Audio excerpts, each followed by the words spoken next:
ne ya kaka ku dambe ni yanzu ina waya want to go me sunanki maza aira me sunanki daga murya me sunanki da wannan me kika yi Sata. me kika sata Dala. nawa Ban san ko nawa ba. dala nawa Ban san ko nawa ba. bili dala nawa nawa ta kasa $21,000 kika sata ko ba haka ba me kika yi da shi Na yi siyayya da shi. a ina kika gudu kika kai A hulana na sa. kwanan ki nawa a gidan da kika yi aiki 4. bayan kwana hudu kika yi wannan satan kin tafi da shi Kaduna ko kika je kika yi me Na canza. kika dinga me da su ya kika raba kudin Na dinga siyayya ina ba da. kin siya gwal ko da ki siya ba Na siya.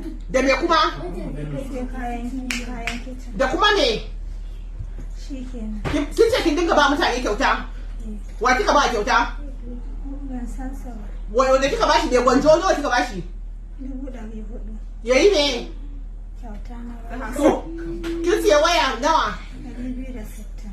to Bluetooth nawa 30,000.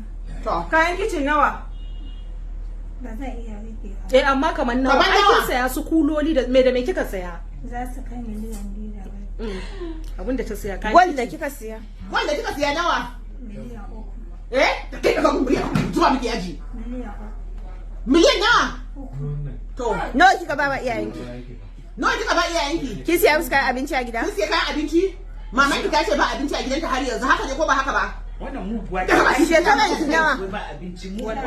Shekaran ki nawa? 17. wallahi aka ce kika ga gidansu abin tausayi amma wani an waki da Kaduna Hai. amma a nan da kai sata a ina kika zo satan A wani gari kika zo wannan kika wani gari sata? ne Abuja. wani gari kika yi satan Abuja. ku yanzu kudin gaba ɗaya nawa kudin gaba ɗaya nawa yanzu Kudin da ke hannuna. in an canza akwai sauran a ne A wanda na yi siyayya da duka nawa kika kashe shi. Za su kai miliyan 9.